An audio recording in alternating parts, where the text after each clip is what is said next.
Welcome back to Physics Clinic at the Red Rose Academy. In continuation with the last topic, so we'll see the differences between or comparison between DNA and RNA. So let me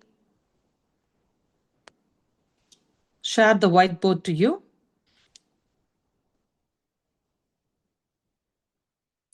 We'll discuss about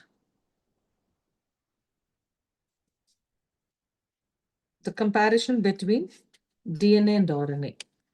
Okay, so in the stability column, you have to write DNA is chemically less reactive and structurally more stable. Okay, what is that? Chemically less reactive and structurally more stable. Okay, I hope you are writing. So I'm just dictating all these stuffs. Chemically less stable. Okay, I hope you are writing that.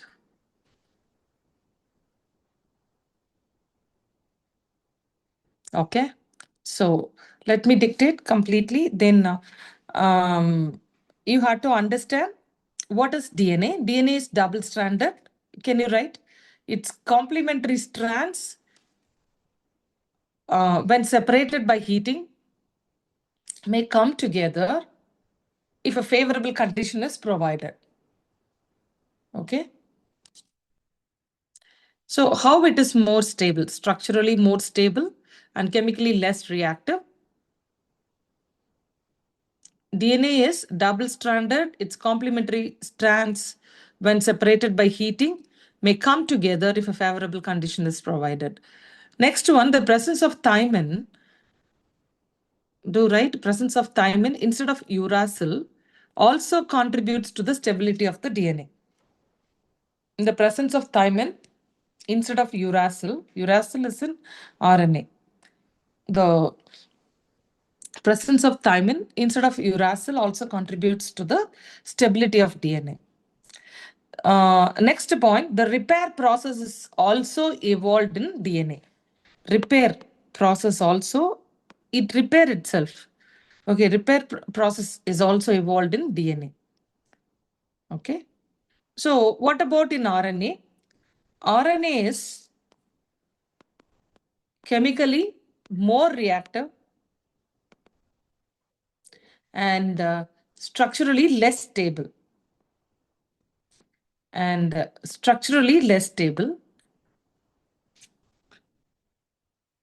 Okay, so what are all the points? As first point, you can write RNA becomes more,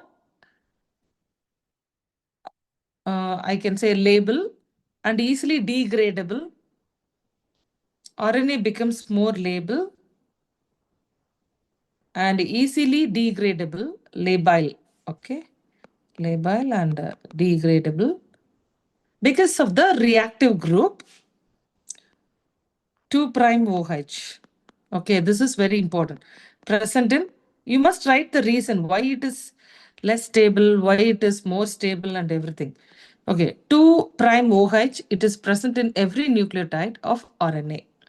Are you writing? RNA becomes more labile and easily degradable because of the reactive group 2' OH present in every nucleotide of RNA.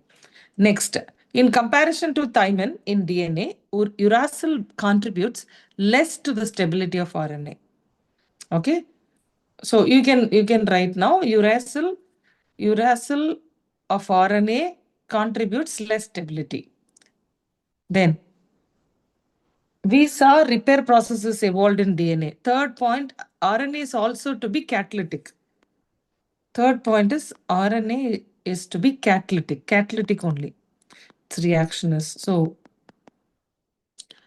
Okay. Then ability to mutate. Third point is third steps, we can say ability to mutate. Okay. So what about DNA? DNA, yes. DNA can mutate at a slower rate. DNA can mutate at a slower rate. But what about RNA? RNA can mutate as a faster rate. It is also yes, but RNA can mutate as a faster rate as it is less stable. So this is the reason why the viruses with RNA as genetic material and shorter lifespan mutate and evolve faster. That is the main reason. You might be asked in some of the questions, okay, why viruses has this kind of RNA as a genetic material. Okay, this is the reason. So RNA can mutate as a faster rate as it is less stable. So this is the reason I can say why the viruses with RNA as genetic material have shorter lifespan. That is mutate and evolve faster. Okay. So then fourth one, synthesis of proteins. Fourth step is synthesis of proteins.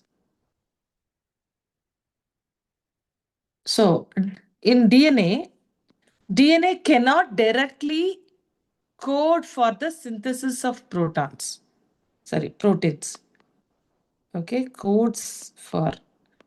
So it is not directly, it cannot directly code for the synthesis of proteins. Okay, as it is dependent on RNA for this. This is the main point. As it is dependent on RNA for this. Okay, then for shortage of genetic information, DNA is better. Okay, for shortage of genetic information, DNA is better.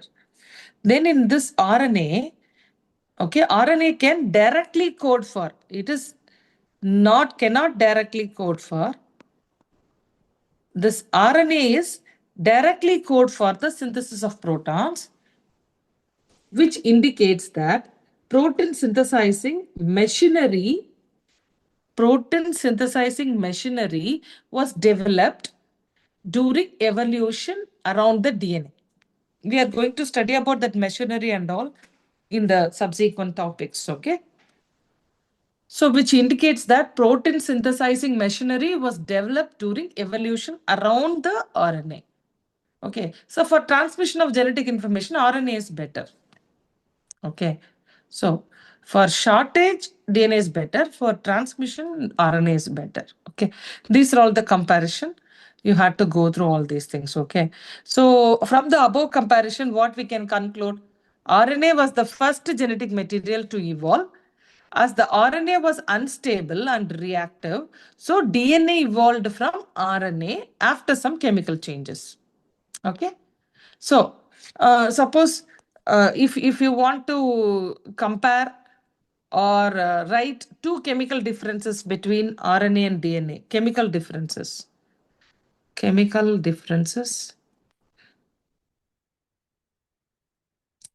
between DNA and RNA. First, okay, you can write it contains the sugar ribose. Okay, it contains sugar ribose. Deoxyribose. Once again, DNA contains deoxyribose. You know, right? This is sugar ribose. RNA is sugar ribose. Okay. DNA contains thymine, you know. These are all the chemical differences. Thymine. This contains uracil. Nitrogen bases, uracil. Okay. Okay. So all this is the basic differences. You can write any two. Okay. Then we'll move on to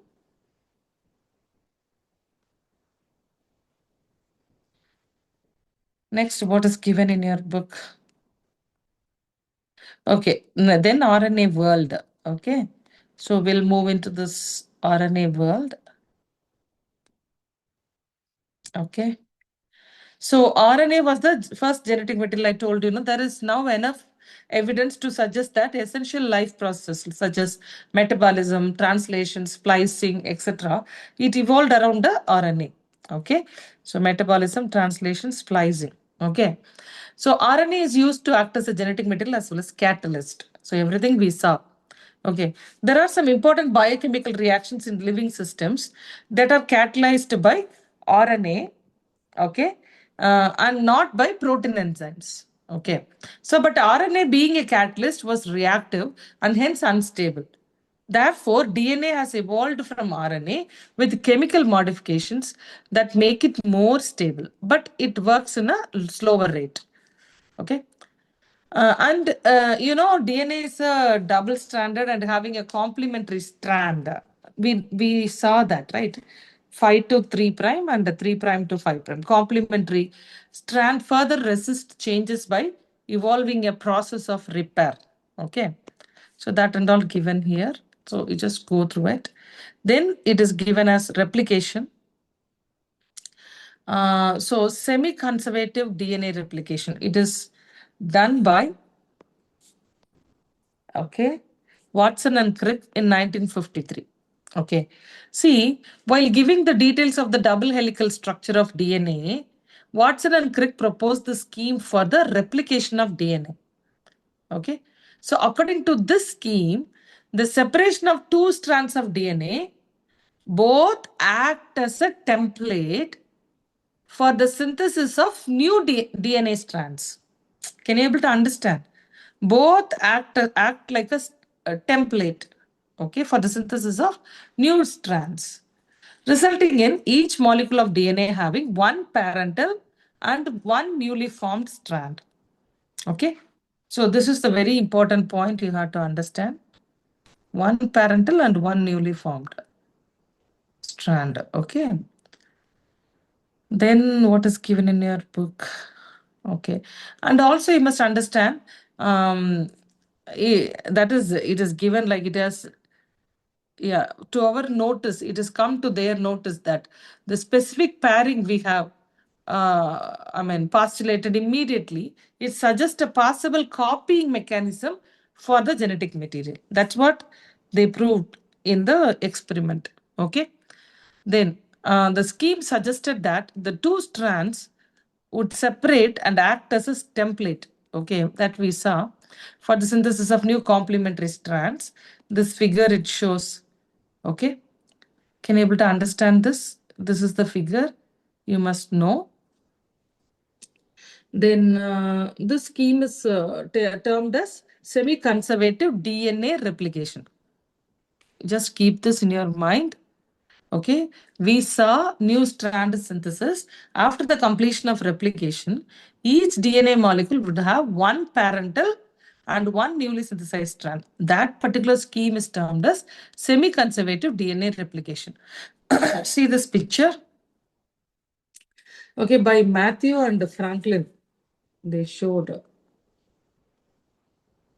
Okay. So what was the experiment? Okay, nitrogen isotope, nitrogen 15 isotope. Okay, so this Messelson or Matthew and Stahl or Franklin Stahl, these two guys first proved the semi-conservative replication of DNA in E. coli. Later on, it was also proved in plant and animal cells. Okay, E. coli divides in every 20 minutes. It means that DNA in E. coli replicates in every 20 minutes. That's the meaning. Okay, this N15 is the heavy isotope of nitrogen. Okay, it is not a radioactive isotope, it is the heavy isotope. We can say it is not radioactive, which can be distinguished from the normal nitrogen 14. Okay, so it is very important. Then DNA with N15 is heavy. Okay, DNA with N14 is light. Like that, you have to keep in mind. This is heavy. N14 normal is light. Okay, and DNA with the N15 can be distinguished from the DNA with the N14 by centrifugation. We saw, right, centrifugation. I told you like the food processor, mixer grinder. So like that, the separation takes place in a calcium chloride density gradient. Okay, so this is, cesium chloride, cesium chloride gradients. Why it is usually called as gradients means if you draw a graph, definitely it forms the slope. Okay, so that the gradient is. Okay, so density gradient, it talks about the densities, difference in densities. Okay, it is the density gradient with respect to time period. Like that, it will be density rho 1, rho 2. So that this gradients it shows. Okay, then so how the experiment done? We'll see. Okay. So this, who is that guys? Messelson and Stahl or Matthew and Franklin. Because there are a lot of Franklin, right? Again, one more Franklin also we saw. Okay. So you can keep like Messelson and Stahl. These two guys. Yeah, the experiment also known as Messelson and Stahl's. Okay. You can say incorporation of this N15 DNA in the DNA of E. coli, it is. Okay. By growing it in a medium containing NH4Cl, that N is, what is the medium? NH4Cl, that N is N15, heavy nucleus. Okay, heavy isotope, sorry. Then transfer of E. coli with DNA incorporated with N15 into a medium having normal NH4Cl. That's what the experiment is.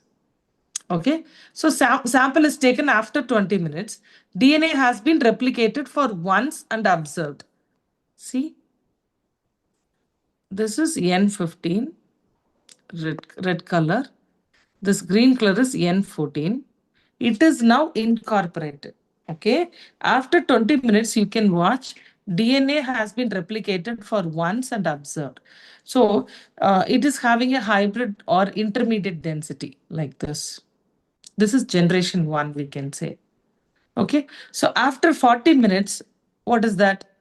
It is the DNA has been replicated twice. See, N14. Okay, here also N14 twice. Here this comes. So how it is, the E. coli has having light DNA and hybrid DNA in equal amounts. So N14 is light DNA, that is 2 in generation 2, I'm saying. And N15 is, that is the hybrid DNA because both light and heavy. This red is heavy, okay? Green color is light. So both are there. So it is in equal amounts, okay? Can you able to understand this? Okay, right now. So you have to understand how this nDNA is, okay, incorporated with the N15 DNA is incorporated with N14 DNA.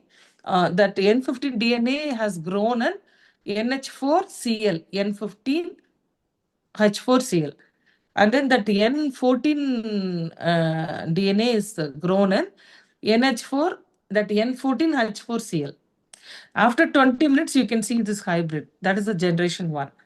Okay, after 40 minutes, you can see the hybrids and light DNAs in equal amounts. That is what explained in this. Okay, so and then by centrifugation, the DNA is separated. Okay, that and all, by means of centrifugation, we can separate. Okay, that's all the experiment it shows. Okay, and you must understand. You'll be asked, like, can you recall what centrifugal forces and why a molecule with higher mass or density, it sediments faster?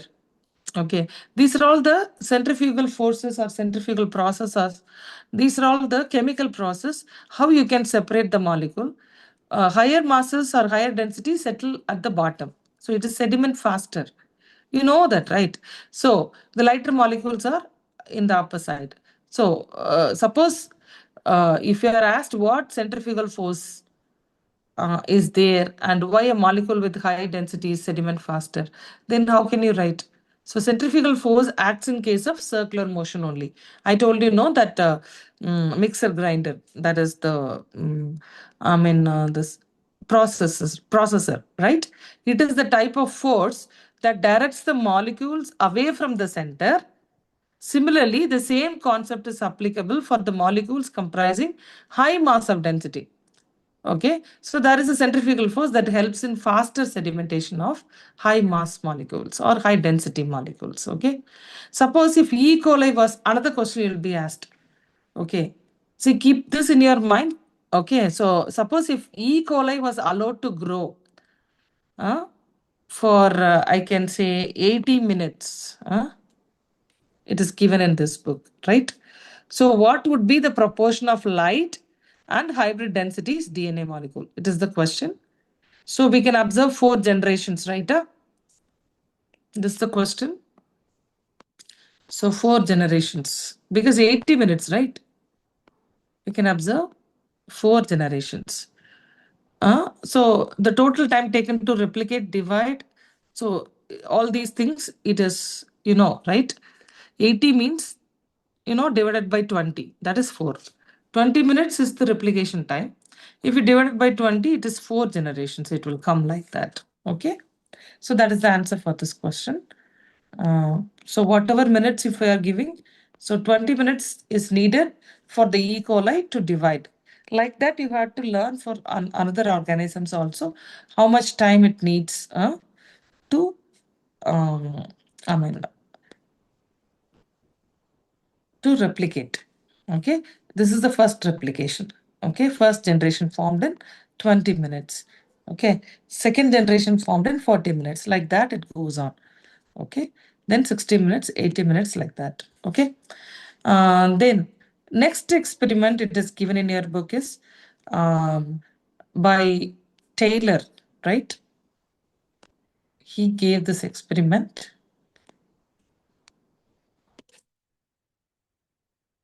Okay.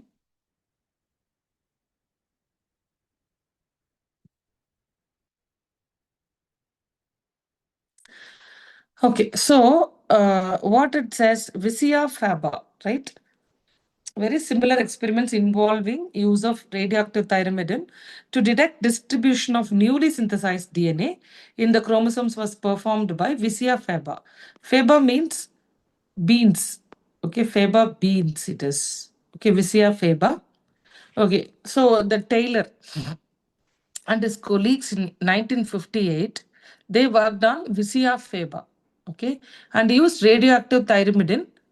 Okay, what is the radioactive thyramidine? So it is like a isotope, I can say, radioactive thyramidine in their experiment, and they proved that DNA in chromosomes replicates. Okay, that is replicates conservatively. Okay, there is conservation provided. Okay, okay. So the machinery and the enzymes we have seen already in RNA. What is the machinery? Okay, in process of replication, a set of enzymes is required. Okay, so let me come to that. What are the set of enzymes? Okay, and this is actually radioactive pyrimidine. So radioactive thyramidine is nothing but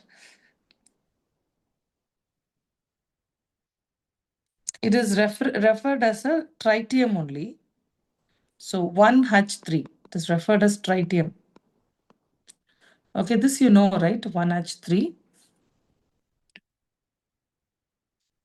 Or I can write like this so that you can understand what is atomic number and what is mass number.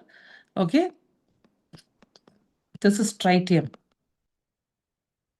Okay, tritiated thyramidine. That is radioactive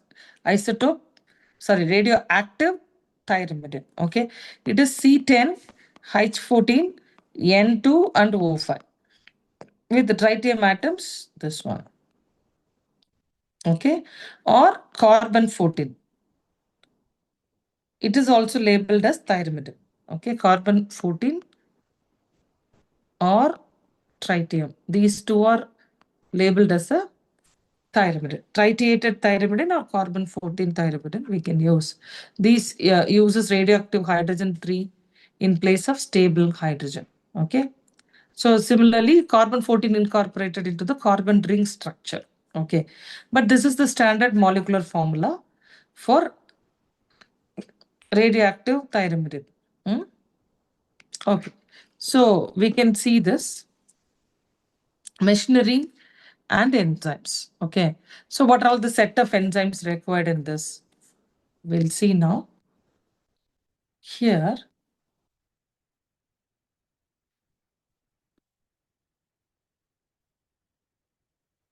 okay, in the process of replication, what are all the enzymes needed?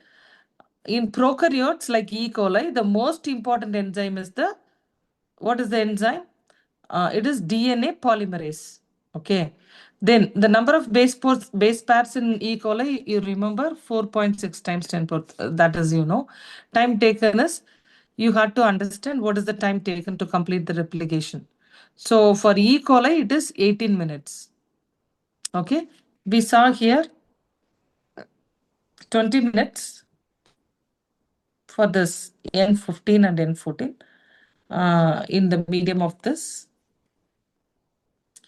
Okay. For completion of C, for the completion of replication within 18 minutes, that means the average rate of polymerization has to be approximately 2000 base pair per second. So you need to calculate all these things, okay? 4.6 times 10 power 6 base pairs, okay? 18 minutes. You need to convert that into seconds, okay?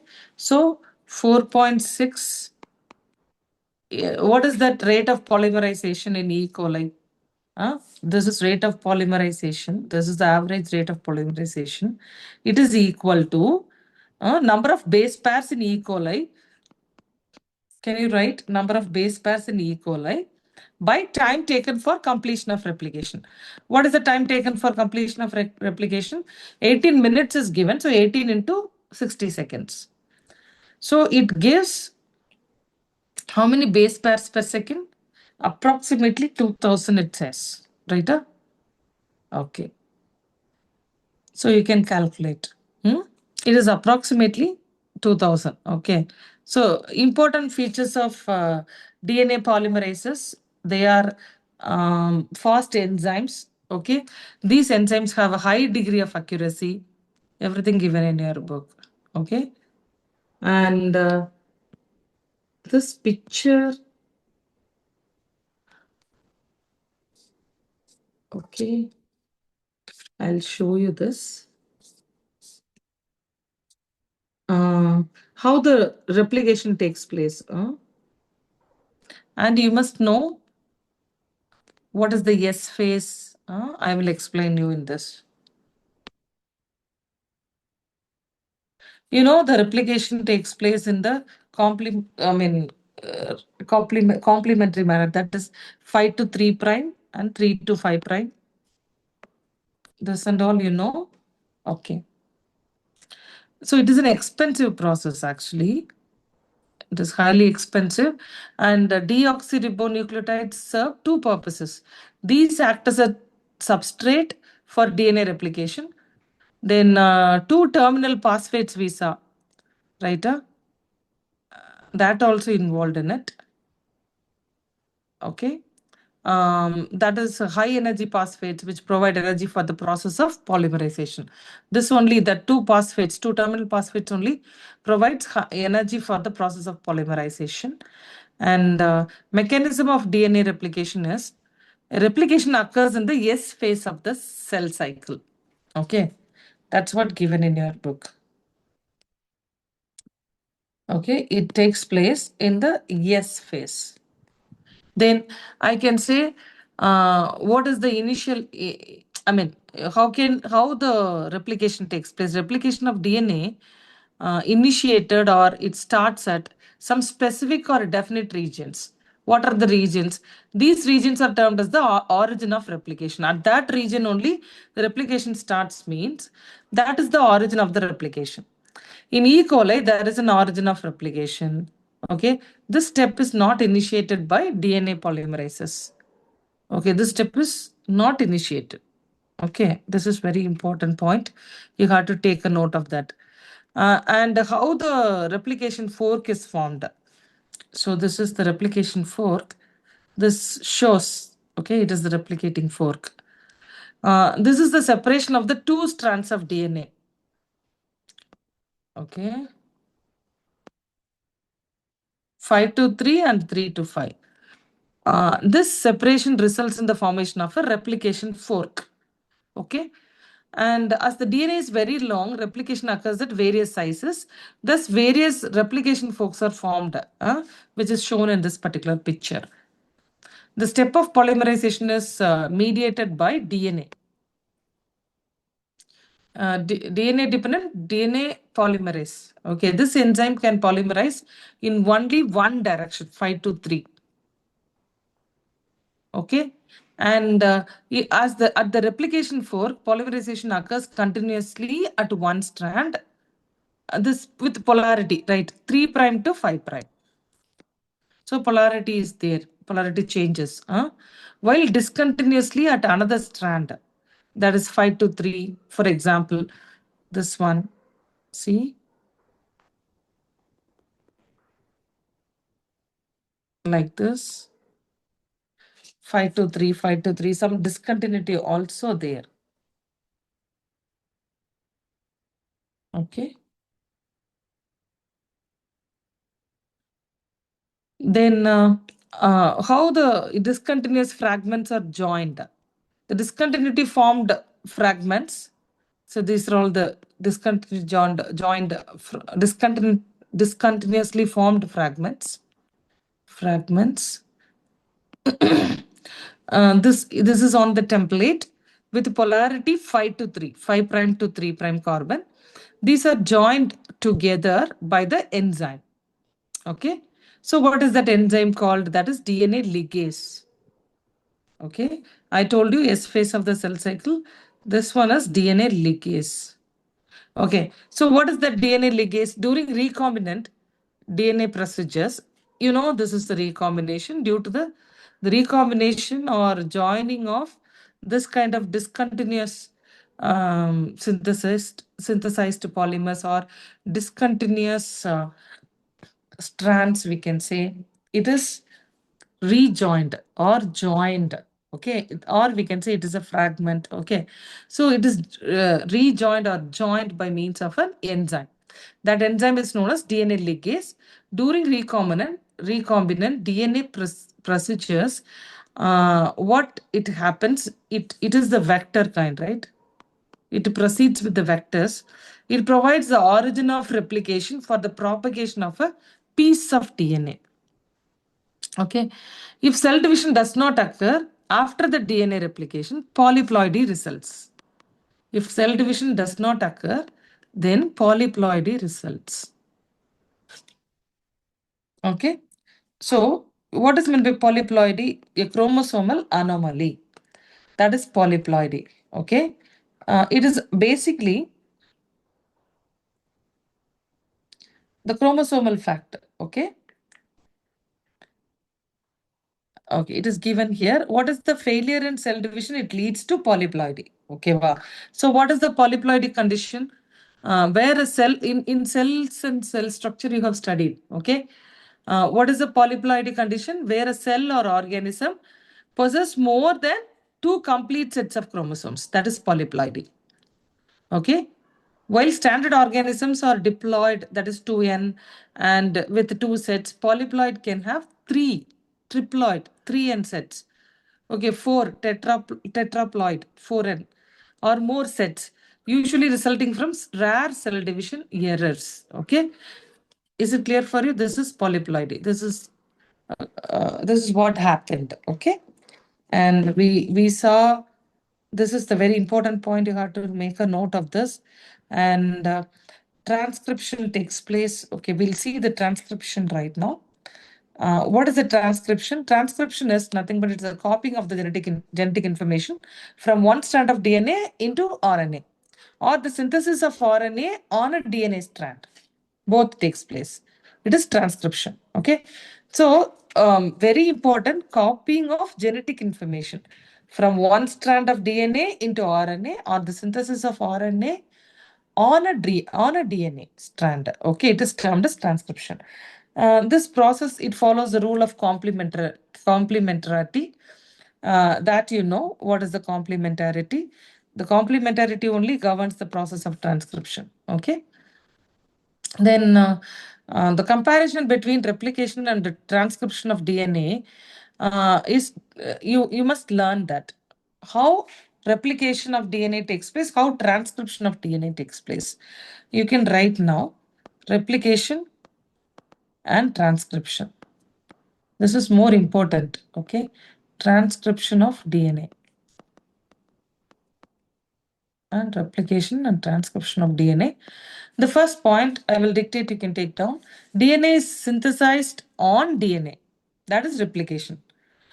RNA is synthesized on DNA is transcription. Okay.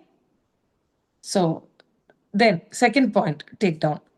Okay. Mediated by DNA dependent DNA polymerase. DNA dependent DNA polymerase. Okay.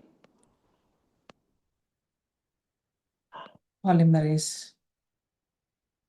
And here mediated by DNA dependent RNA polymerase. Okay. DNA dependent RNA polymerase. Okay. Then third point, both strands of DNA are involved. Okay. In the replication. In the transcription, only one strand of DNA is involved. Just take down. Then fourth point, in replication, if the replication once initiated, take down this, once initiated, the full length of both strands of DNA are duplicated. Okay. In transcription, we saw once initiated, only a segment of DNA of one strand is involved for the synthesis of RNA. Okay. So then take down the fourth point. Replication in that fifth point, right? Replication means adenine pairs with thymine. Here, adenine pairs with uracil. That's it. Okay. So very, very important. What is the reason? During transcription, only one strand of DNA is involved. Why? So first, I can say two strands of DNA are complementary to each other, not identical. So these are involved in the production of two different proteins.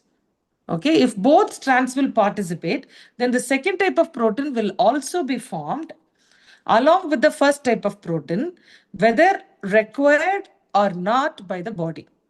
Can you able to understand? That is the first reason. Second reason is as the two strands of DNA are complementary to each other, so the resulting RNA will also be complementary to each other. Thus, these will pair with each other, forming a double-stranded RNA. Protein formation will cease in this condition. Okay. So this is very important point you must understand from this topic. And there are